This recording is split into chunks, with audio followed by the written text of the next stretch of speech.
గురుగారు, ఈ సామూహికంగా లలితా సహస్రనామం చదువుతున్నప్పుడు అందరూ చిట్ట చివర వచ్చే శ్లోకాన్ని 2-3 సార్లు చదువుతారు. అలా చదవాలని నియమం ఉందా? ఎందుకంటే అందులో ఒకసారి రాసి ఉంటుంది, అది కలిపే 1000 నామాల కింద అవుతుంది. అలా మరి 3 సార్లు ఎందుకు చదువుతారు? అది చదవాలా అలాగా? లలితా సహస్రనామాలు బ్రహ్మాండ పురాణంలోవి. ఇది వరకు మనం ఒకసారి చెప్పుకున్నాం. పగలు శివస్వరూపం, రాత్రి శక్తి స్వరూపం. పగలు రాత్రి కలిసి ఒక దినం, 365 దినములు కలిసి ఒక సంవత్సరం. ఇట్లా కాలానికి సంవత్సరం అనేది ఒక గణన. కాబట్టి లలితా సహస్రనామాలు కూడా 365 పాదములతో పూర్తి చేసేదానికోసము 182.5 శ్లోకములలో లలితా సహస్రనామాలను నిబంధించారు. అంటే 182.5 శ్లోకాలవి. వీటిని ఒక శ్లోకానికి 2 పాదాలు, అంతే కదమ్మా, 2 లైన్లు అట్లా చేసినట్లయితే మొత్తము వచ్చేసి 365 అవుతాయి. 365తో అది పూర్తి అవుతున్నది. కాబట్టి 2-3 సార్లు చదివితే సంఖ్య ఇంకా ఎక్కువైపోతుంది. అక్కడ శ్లోక నియమం ఉన్నది, అందుకని ఒకేసారి చదవాలి. కాబట్టి ఒకటేసారి చదవాలి. శ్రీ లలితాంబిక అంతే, ఒకటేసారి చదవటం అంతే. ఇంకా 2-3 సార్లు చదవవలసిన అవసరం లేదు. కానీ ఎందుకు ఆ పద్ధతి ఇటీవల వచ్చిందంటే పూర్వం లేదు. ఈ మధ్య ఎవరెవరో కొంతమంది చదువుతున్నారు. కారణం ఏంటంటే ఉపనిషత్తులు ఉన్నాయి. ఉపనిషత్తులలో చిట్ట చివరి వాక్యం 2వసారి చెప్తారు. అట్లా చెప్తే ఉపనిషత్తు అయిపోయింది అని గుర్తు కోసము చివరి వాక్యాన్ని 2వసారి చెప్పటం ఉన్నది. అట్లా ఎవరో మొదలు పెట్టారు. అది ఉపనిషత్తులకు గాని స్తోత్రాలకు కాదు. మామూలుగా రోజు నిత్యం పారాయణ చేసే వాళ్ళు ఒకసారి, ఎవరైనా ఒక్కసారే చదవాలి అంతే. 2-3 సార్లు చదవాల్సిన అవసరము లేదు.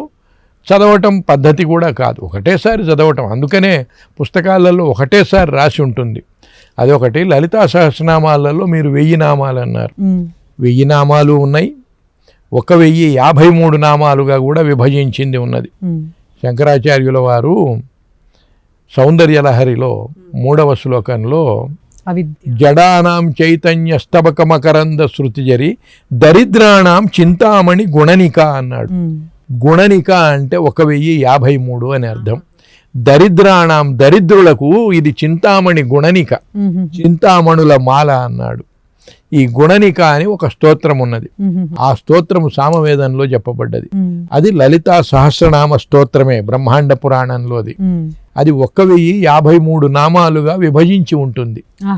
అది ప్రత్యేకంగా ఉంటాయి ఆ నామాలు. అంటే విడదీసి చెప్తూ ఇవే విడదీయటంలో 53 ఎక్కువ వచ్చేట్లుగా విభజించబడి ఉన్నది.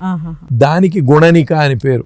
గుణనిక అనే అక్షరాలకు సంఖ్యలను తీస్తే 1053 అయితే. అందుకనే శంకరాచార్యుల వారు అక్కడ దరిద్రులకు చింతామణి గుణనిక నీ మంత్రము అన్నారు. చింతామణులు అంటే అమ్మవారి మంత్రములో ఉండే అక్షరములే చింతామణులు. గుణనిక గుణనిక గుణనిక అంటే అక్కడ గుణనిక, గుణనిక అనే అక్షరాలకు అంకెలను గనక తీసుకున్నట్లయితే 1053 వస్తుంది. అందువల్ల 1053గా లలితా సహస్రనామాలను పారాయణం చేయటం అనేది శంకరాచార్యుల వారు అక్కడ రహస్యంగా దాన్ని దరిద్రాణం చింతామణి గుణనిక అని అక్కడ ఈ గుణనికను సూచించారు అని చెప్తారు.